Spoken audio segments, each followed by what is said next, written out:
Сілекей ағзадағы маңызды рөлі бар сұйықтық. Онсыз сөйлеу, тамақ ішу, дәмдерді сезу мүмкін емес. Сондай-ақ сілекей бактерияларды өлтіреді және тіс жегіден қорғайды.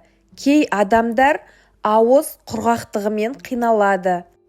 Ауыз құрғақтығының ресми атауы ксеростомия деп аталады.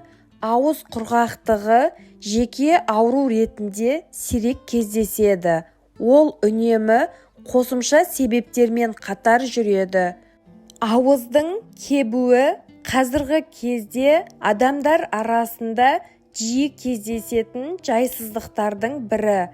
Бұл қатты шаршаудан, стресстен болуы да, сол сияқты қатерлі ауру белгісі болуы да мүмкін.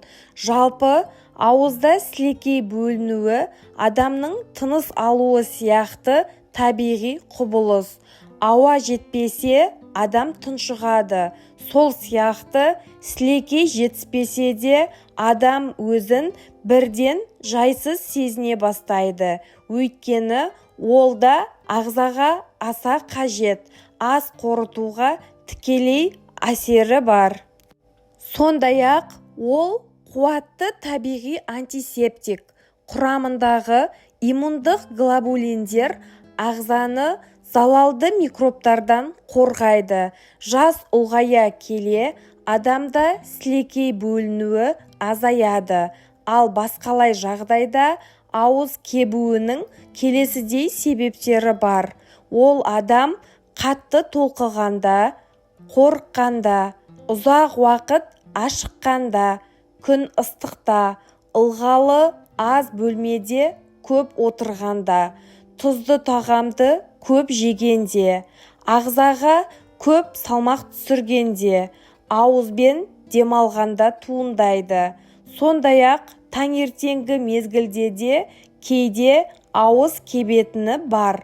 Мұның бәрі табиғи жағдай. Себебін анықтап, тиісті шара жасаса, қалпына келеді.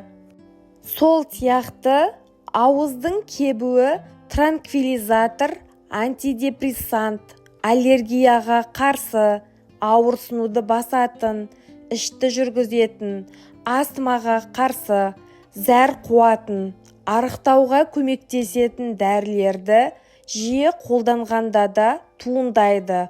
Бұл жанама әсерлер. Емдеу курсы біткеннен кейін ауыздың кебуі тоқтайды.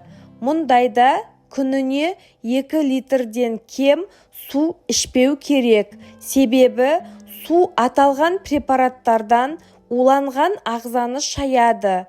Бас айналуы, лоқсу, құсу, іш ауруы сияқты жанама әсерлерді жеңілдетеді. Ал созылмалы ксеростомия, яғни ауыздың құрғауы немесе кебуі кезінде адамның сөйлеуі қиындайды. Ол шайнау, жұтуда қиналады, дәм сезбейді. Бұл белгілер мынадай аурулардың себебінен болуы да мүмкін. Яғни екінші типті қант диабеті, өт жолдарының, бауырдың, бүйректің, асқазан ішек жолының, диареяның, анемияның, эпидемиялық паротиттің, вирустың және инфекциялық аурулардың әсері.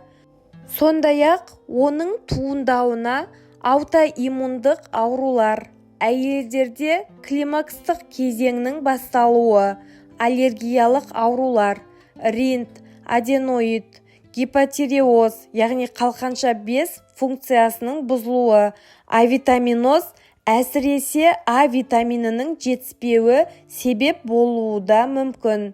Сілекей бездерінің ауруы, спиртті ішімдіктен, есірткіден улану, темекі шегу, насыбай атуда оған себеп бола алады. Байланыстырушы тілдердің диффузиялық ауруы, яғни шегірен ауруы, Паркинсон ауруы да ауыздың құрғауына себеп бола алады.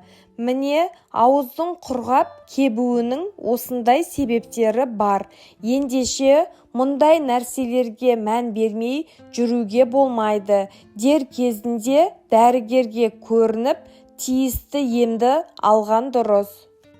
Сонымен ксеростомия ауыздың құрғауы немесе кебуі, сілекей безінің ауруға шалдығуы, түрлі созылмалы инфекциялар, нейроэндокриндік жүйенің бұзылуы сілекейдің аз бөлініп ауыздың құрғауына әкеледі.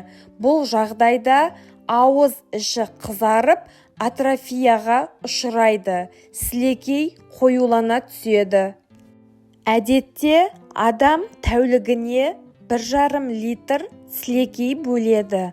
Ол 99% судан, ал қалған 1% электролиттер, ақуыздар, ферменттер, иммунды глобулиндерден тұратын коктейль. Ауыз құрғауының негізгі белгілеріне келесілер жатады. Тамақты жұтудағы қиындық, сөздерді айтудағы қиындықтар, белгілі бір тағамдарды, әсіресе ащы немесе тұзды жеген кезде жағымсыз сезімдер, ауыздың немесе тамақтың құрғауына байланысты ұйқының бұзылуы, ауыз қуысының шырышты қабығындағы ауырсыну немесе ыңғайсыздық, әсіресе тілде, дәм сезудің бұзылуы, ауыздан жағымсыз иістің шығуы, алынбалы протездерді қолдану проблемалары, протездер астындағы қызыл иектің қысымымен ауырсынуын сезіну. Ауыздың құрғауы кезінде дәрігерлер келесідей препараттарды тағайындауы мүмкін.